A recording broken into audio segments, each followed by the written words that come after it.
ഇത്തവണത്തെ ഓണത്തിന് നല്ല അടിപൊളി പണി കിട്ടി. രാവിലെ തന്നെ ഓണത്തിന്റെ മെയിൻ പരിപാടിയായ പൂവൊക്കെ നമ്മൾ അങ്ങോട്ടിട്ട് തുടങ്ങി. ഞാൻ ഉറക്കപ്പിച്ചിൽ കിളി പോയിട്ടിരിക്കുക. പിന്നെ ഞാനും അമ്മയുടെ അച്ഛനും കൂടെ കൂടി പിന്നെ ഞങ്ങൾ ഒരുമിച്ച് പൂവിടാൻ തുടങ്ങി. ഈ പൂവിൽ കുറച്ച് ഉടായ്പ പരിപാടിയൊക്കെ ഉണ്ട്. ഇതെന്താണെന്ന് ഞാൻ പിന്നെ പറയാം. പിന്നെ അതേ പൂവൊക്കെ ഇട്ട് കഴിഞ്ഞപ്പോൾ അമ്മ കാണിക്കുന്ന കണ്ട് എന്റെ കിളി. അമ്മ അതേ നമ്മുടെ മാവേലിക്ക് വരാനുള്ള വഴി റെഡി ആയിക്കൊണ്ടിരിക്കുക. മാവേലി ഈ വഴിയിൽ കൂടി തന്നെ വന്നാൽ മതിയായിരുന്നു. കിച്ചുമച്ചാൻ വന്ന് കിച്ചുമച്ചന്റെ അടിപൊളി ഗഡ്ഡടി വിത്ത് മീ മസിൽ ഷോ ഒക്കെ ഉണ്ടായിരുന്നു. അതൊക്കെ കണ്ട് എന്റെ കളി പോയി. പിന്നെ വാക്കൂടിനും അപ്പൂസൊക്കെ ആയിട്ട് ഞങ്ങൾ അമ്പലത്തിൽ പോയി. ഓണപ്പൊളി ആയതുകൊണ്ട് ഞങ്ങൾ ഹെൽമെറ്റ് ഒന്നും വെക്കാതെ നല്ല അടിപൊളിയായിട്ട് പോയി. അതുകൊണ്ട് 3 പേർക്ക് 1500 വെച്ച് കിട്ടി.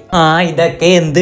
പിന്നെ അമ്പലത്തിൽ കൂടി നടന്ന് പിന്നെ ഞങ്ങൾ കൂവളമാലയൊക്കെ വാങ്ങിച്ച് നമ്മുടെ വൈക്കത്തപ്പന് കൊടുത്ത്. ഏത് ശാന്തിയുടെ സമാധാനത്തിന്റെ ഓണം അങ്ങനെ പറഞ്ഞാൽ പറ്റൂലല്ലോ. രാവിലെ തന്നെ 10,000 രൂപ പോകാൻ സങ്കടമുണ്ട്. എന്നാലും ഞങ്ങൾ അമ്പലത്തിൽ ദൈവത്തിനോടൊക്കെ തൊഴുത് ഞങ്ങളുടെ ദുഃഖങ്ങളൊക്കെ പറഞ്ഞ് ഞങ്ങൾ പതിയെ അവിടെ നിന്ന് വിട്ട്.